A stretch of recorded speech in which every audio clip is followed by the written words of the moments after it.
The Equitable Life Assurance Society presents This Is Your FBI.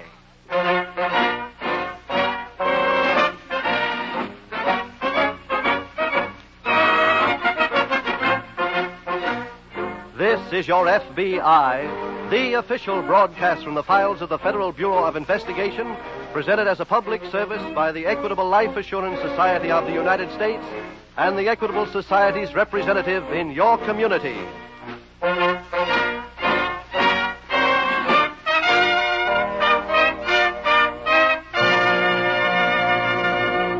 As Christmas Day draws near, every father becomes more deeply aware of how much his wife and family mean to him.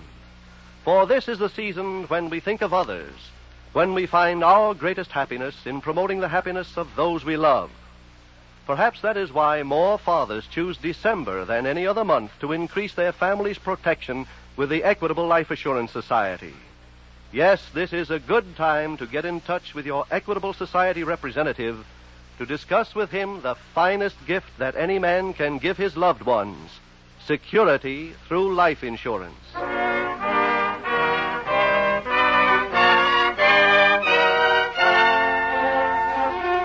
Tonight's FBI file, Operation Rhumba.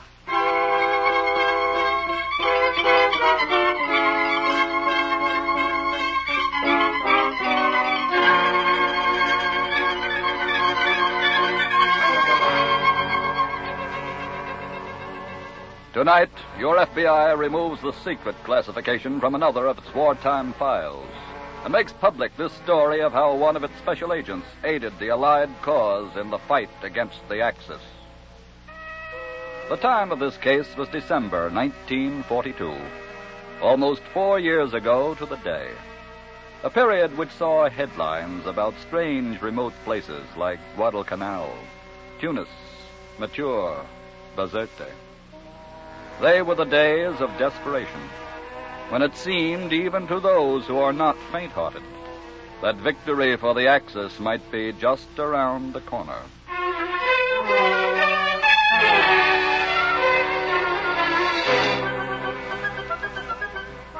Tonight's file opens on a street corner in a large city in South America. A middle-aged lady, limping quite badly, approaches the corner where George Harrison, a young American chemist, is standing. The middle-aged lady speaks. I beg your pardon, young man. No, are you talking to me? Yes, I'd like you to do me a favor. If I can. I wonder if you'd wait here with me until the traffic slows down and help me across. Well, certainly. Thank you so much. You're an American, aren't you? Yes. That's why I asked you. Some of these natives down here hate us so much I'd be afraid they'd push me in front of a car. Oh, they're not that bad. Oh, wait till you've been here as long as I have. Well, I think they're good ones. There are very few good ones, young man. You can take my word for that. Besides, they're almost all German spies. I wouldn't trust any of them. Well, I don't know about that. You'll find out that I'm right, young man. And I hope you do before it's too late. I hope so, too. I think we can get across after this car passes, ma'am. Yes, I believe you're right. Do you mind if I take your arm? Not at all. Over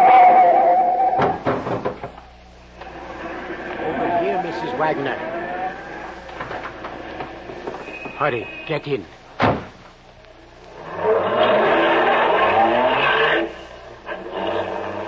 That was a fine push you gave him. First, I didn't think I'd pushed him hard enough to get him in front of that other car. It was perfect. In fact, I think the car that Pedro was driving, she killed the young man. That's too bad. He was a nice boy. But we can't worry about him now. Let's hurry. I've got to get this briefcase to the pet shop.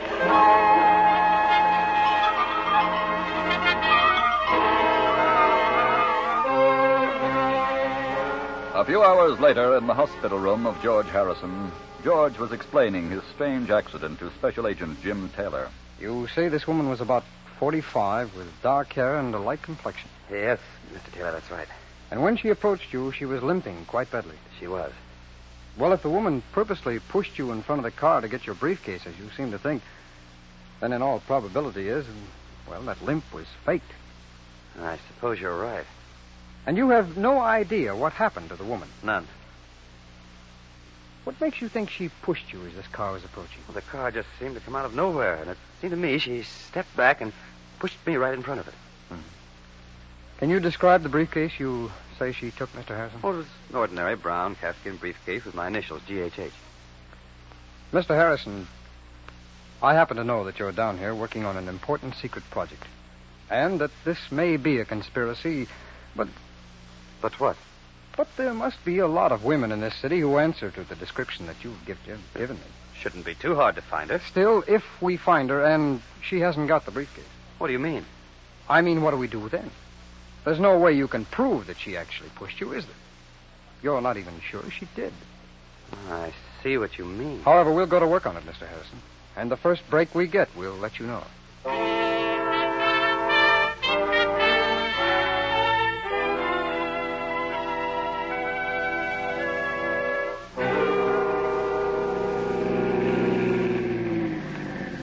Here we are at the pet shop, Mrs. Wagner. Good. I won't be too long. Do you want me to wait for you? Yes, wait right here.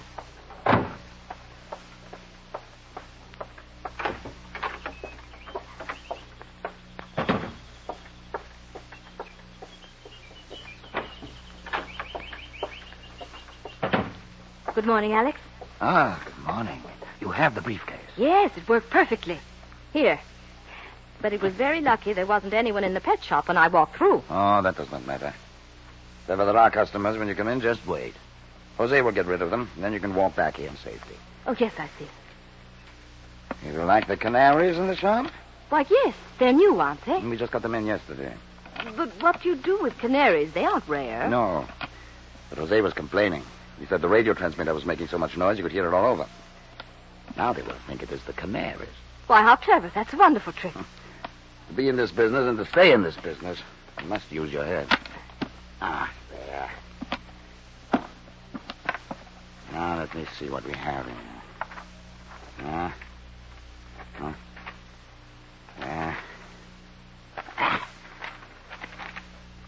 Mrs. Wagner, I'm sorry to have to tell you this. Sorry to tell me what? This briefcase does not contain the right information. What? Yes, I'm sorry. But for this, we cannot pay you. You understand that, no? But I took great chances this morning, Alex. I know. But, Mrs. Wagner, I can only buy from you what I can get paid for. Now, if you wish to undertake another assignment... Well, I need the money, Alex. I've told you that. Very well. Listen carefully. I want you to go back.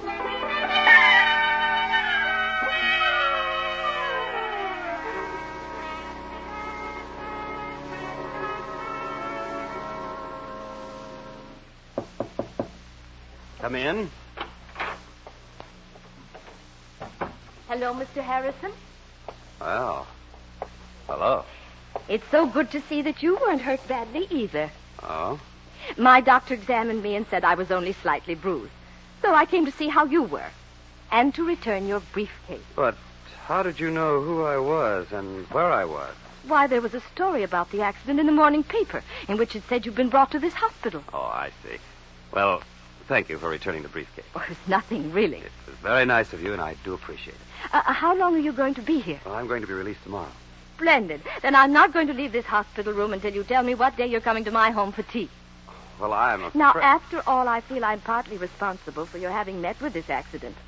Now, you must say yes, Mr. Harrison. Well, I'll be pretty busy the first day I get out of here, but... Well, how about Thursday, then? That sounds all right. What's your address, Mrs. Wagner? 17 Avenue of the Siestas. Isn't that romantic? Right.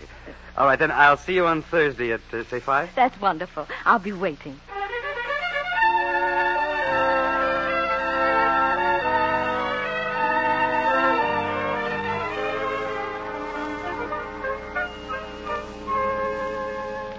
May I come in, Senor Montez? Yes, come in, please. What is it I can do for you? Here are my credentials, senor. James Taylor. Oh, please sit down, Mr. Taylor. We're very happy to do what we can to cooperate with the American FBI. Thank you, Senor Montez. What can we do? Our censors in the United States intercepted a letter with secret writing on it that was sent to a man here named Rafael Torres. Rafael Torres. I don't know that name, Mr. Taylor. You think he's a German spy? We are pretty sure he is, judging from what was in this letter to him. Where did they send that letter to Senor Torres? It was addressed to him at 43 Avenue Dos Picos. 43 Avenue Dos Picos. I went by there this morning. It's a pet shop. Oh, yes. That is owned by a man named Jose Condado. Do you know him? Not too well, but he runs a big business. He sells many rare birds. He has a boat which he sends up the river for those birds. Do you know the name of the boat, Senor Montez? El Aguila. That means the eagle in Spanish. Yes, I know. I speak a little Spanish. Good. Now, what else do you want to know? Well, according to your records and our own, there isn't a transmitter in this country sending out a signal powerful enough to be picked up overseas. That is correct. We have been very careful about that. Yes, I know that. Oh, what puzzles me is, if they're not using the radio, how are they getting that information out? That I do not know. But if there is anything I can do to help you to find out... Well, I'll tell you what you can do for us, if you will. Yes? You can put a plainclothesman on watch at the pet shop. Maybe we can pick up something by watching who goes out and who comes in. Maybe. Excuse me. Oh, certainly. Chief of Police Montez. Yes, Mr. Taylor is here. Just a minute, please. It's your office. Oh, thank you. Hello. Oh, yes, Don. Harrison called, you said?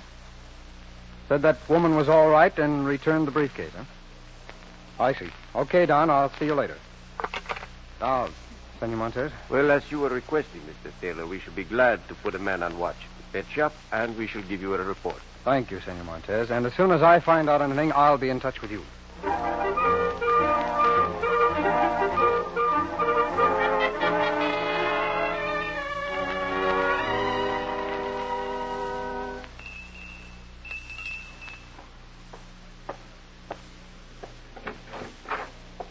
Yes? Is this the residence of Mrs. Nora Wagner? Yes, sir. I am Alex, Mrs. Wagner's butler, sir. Are you Mr. Harrison? Yes, I had an appointment with Mrs. Wagner. She's expecting you, sir. Please go straight ahead. Thank you, Alex.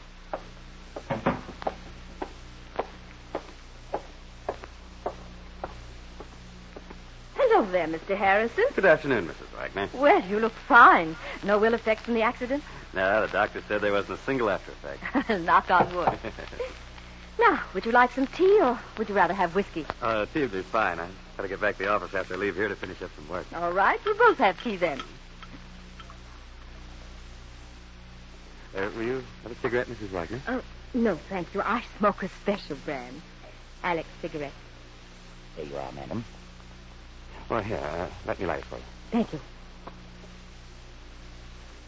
I think the time has come to tell you something, Mr. Harrison. Oh, what's that? Mr. Harrison, we know you're a chemist and that you were sent down here to work on synthetic rubber. But, Now we want to know the results of your most recent experiments with butadiene. It's as simple as that. And if I refuse to tell you? Alex? This is what will happen. Now get up and start talking. I'll tell you what I'll do, you drink! Alex? Are you sure you didn't hit him too hard that time? No, he isn't hurt. He'll just be unconscious for a little while. Well, you'd better take him up to the bedroom. Yes. When he comes to, if he still refuses to talk, then I can go to work on him again.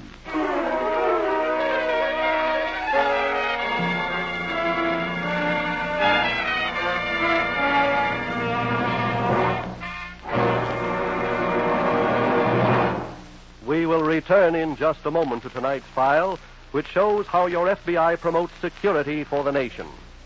Now, a word to fathers about security for the family. Father, do you have the courage to face some facts which may give you a real jolt?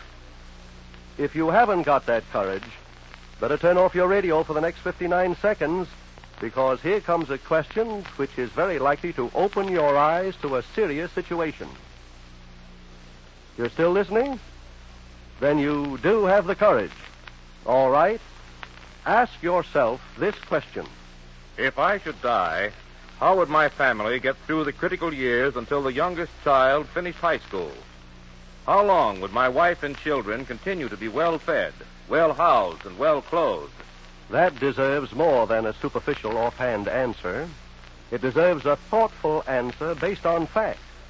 To help you get them, the Equitable Life Assurance Society has prepared a special tax-facing chart for fathers, which has these 3 advantages. First, it's simplicity itself. You can fill it out in 5 minutes flat. Second, you are guided every step of the way by easy-to-understand pictures which illustrate the unavoidable expenses your family will have to meet. Third, when you're finished with this fact-facing chart, you'll have a clear, accurate, and complete picture of just what income your family would need during the critical years. Say, that's something that not one father in 100 knows. Where do I get one of these fact-facing charts? And how much does it cost? Why, it doesn't cost a cent. The Equitable Society representative in your community will be glad to bring you a copy of this fact-facing chart. Phone him tomorrow or send a postcard, care of this station, to the Equitable Society. That's EQUITABLE. The Equitable Life Assurance Society of the United States.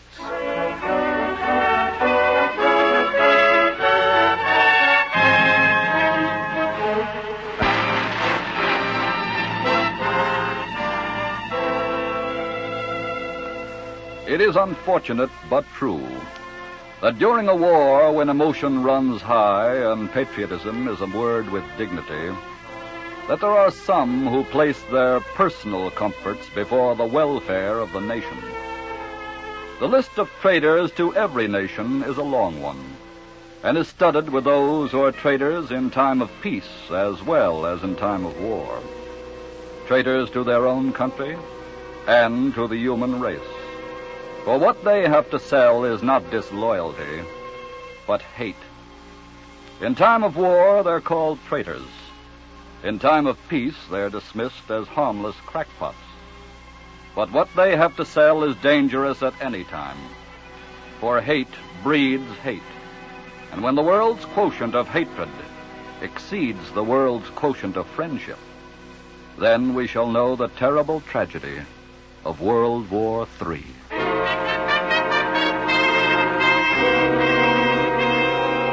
Tonight's file continues at police headquarters, where Special Agent Jim Taylor has just entered into a conference with Chief of Police Carlos Montes. You think you have uncovered something, Jim? I don't know, Carlos, but I was down at the pier this morning when the El Aguila came in, and there was a coat of salt on the prow. So? That coat of salt means that ship was out on the ocean, Carlos. Yes, you're right. Where do you think the boat went? I don't know, but they've got a radio on that boat. Do you know anything about it? Yes, all radios on boats that ship out of this harbor are registered here, Jim. Oh? In that green book over there. Well, let's look up the radio on the El Aguila. And here we are. El Aguila. No, Jim, this radio, she isn't strong enough to send more than 200-300 miles. Yes, you're right. That's only a ship to shore, 50 water. Now I am puzzled. I do not understand this whole thing. You mean about the boat? Yes. I have known Jose Condado for several years, and I know he is not the kind of a man who would work with Germans. And then he doesn't know what's going on under his nose, Carlos, because we know his pet shop is a mail drop. Still, no one we have not been able to identify has gone into the pet shop since we put a man on watch. Well, I don't know the answer, Carlos, but I'd... Excuse me. Oh, certainly. Chief of Police Montes. Yes, Mr. Taylor is here. Just a minute, please. It's for you, Chief. Thanks. Hello. Yes, Don. What? George Harrison has disappeared. Don, do you know where his office is? Where? Wait a minute. Let me copy that down. Okay. Okay, I got it. Let's take a look around his office. I'll meet you there in 10 minutes.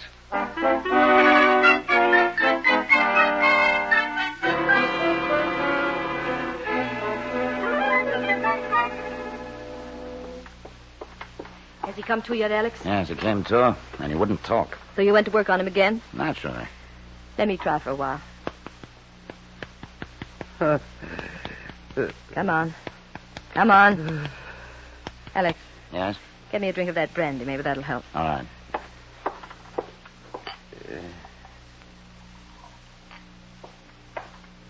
Here. Thank you. Here.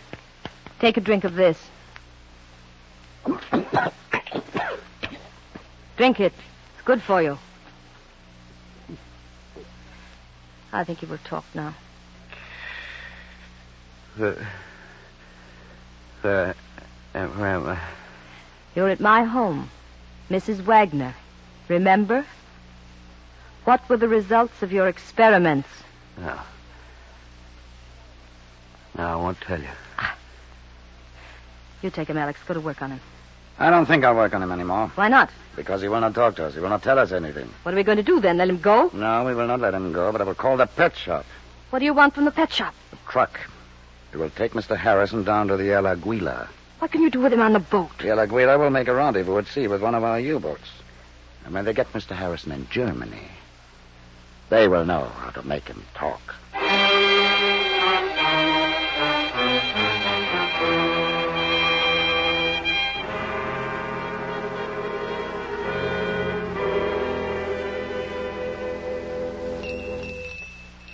Who can that be? I don't know. But you had better answer the door. You think it's the truck from the pet shop? No, the truck will come to the back door, I told them. Oh, all right. I'll go. Good evening. Good evening. Mrs. Wagner? Yes? Oh, is Mr. George Harrison still here? No, I'm sorry, but he isn't. I had an appointment with Mr. Harrison for this afternoon, but he didn't keep it. I see. Oh, George is a friend of mine. I have a message for him. He told you he was coming here for tea? No, I found that out from his appointment pad at his office. Oh, I see. Well, if you hear from him, Mrs. Wagner... I'll have him get in touch with you, Mr... Taylor. Jim Taylor. I'll tell him to get in touch with you, Mr. Taylor. He knows where to call you, does he? Yes, he does. And, Mr. Taylor. Oh, yes? If you hear from him first, I wish you'd ask him to get in touch with me and explain his not making an appearance. Yes, I'll do that. Thank you, Mr. Taylor. Goodbye, Mrs. Wagner. Who was that? Someone looking for Harrison. Looking for... How did they know he was here? Harrison had my name on his appointment pad in his office. All right, then we must hurry. Is the truck here yet? Yes, while you were talking, I saw the truck enter your garage. Come on, give me a hand. What do you want me to do? Help you carry him? No, he's not unconscious. I have him tied up and gagged, and I will keep him covered with my gun until we get to the boat. Well, let's get to work.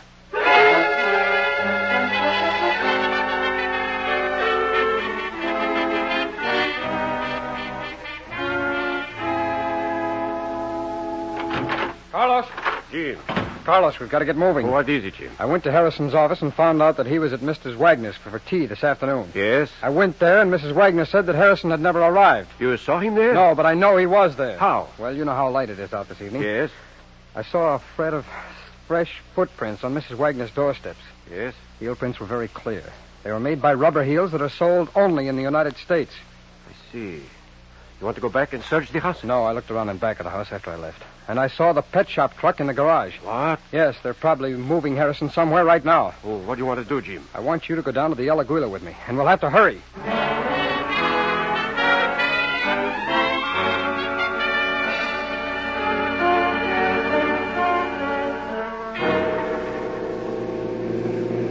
I hope we're in time. So do I, for Harrison's sake. I don't understand about that Jose Cantado. I'm sure. Wartime, Carlos. I found you can't be sure of anyone. No, I suppose you're right. That is El Aguila down there. Oh, good. All right, Carlos. Let's stop about a half a block away. Good. Now, let's get out of the car and sneak down there, just so we'll be close enough in case we have to go into action. All right.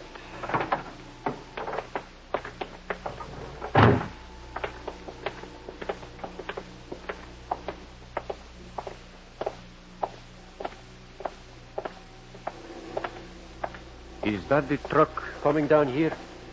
Yes, that looks like it. Come on, I'll stuck in here.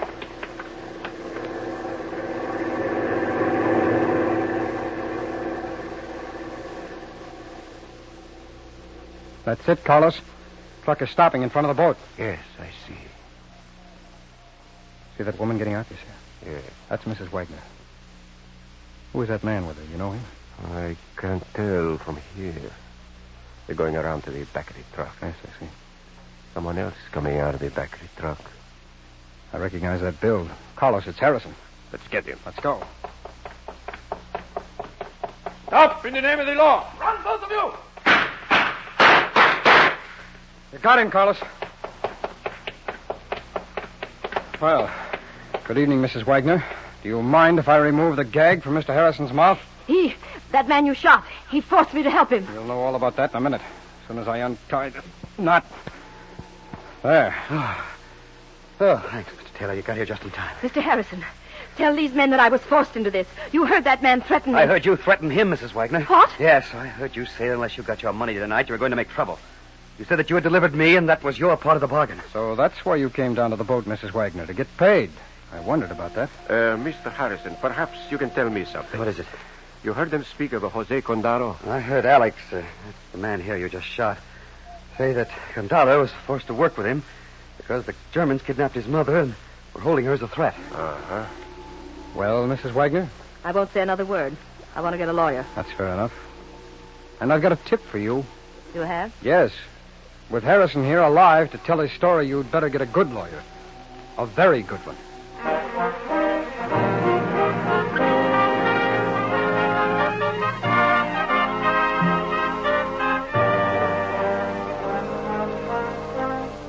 Nora Wagner was found to be a German national, was tried and convicted of felonious assault, and was sentenced to be deported to Germany at the end of the war. That sentence has been carried out. And so another wartime file was closed by your FBI. Closed successfully because of the alert work of a special agent and the fine cooperation of the local police in South America. Also closed was the file on who wrote the original letter from the United States, the letter that was intercepted. That person's home was raided, one of the 25,881 raids made by your FBI during the war. Because of those raids, and because of the cooperation it received from local police all over the Americas, your FBI was proud to report at the end of the war that there had not been one single successful attempt at sabotage. That is a record of which your FBI is very proud.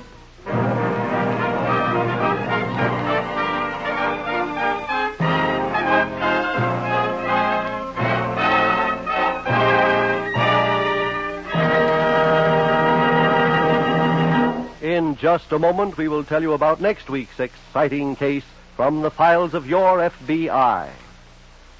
When the breadwinner of a family dies, what are the critical years for his wife and children? The critical years are the years before the youngest child finishes high school, years in which the home must be kept together. To help you estimate just what income your family would need during those critical years, the Equitable Life Assurance Society has prepared a special fact-facing chart for fathers. Your Equitable Society representative will be glad to bring you a copy of this fact-facing chart. Phone him tomorrow or send a postcard care of this station to the Equitable Life Assurance Society of the United States.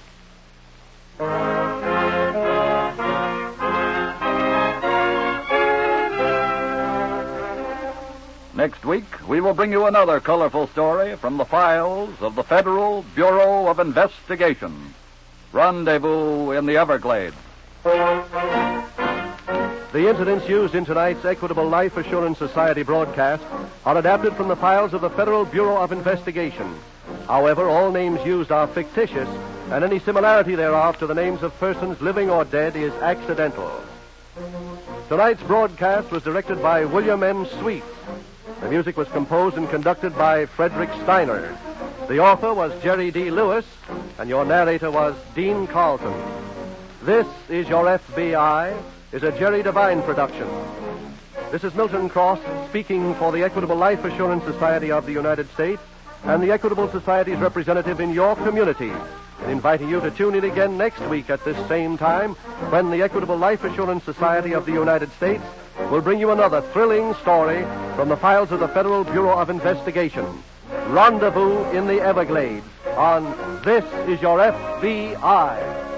This is ABC, the American Broadcasting Company.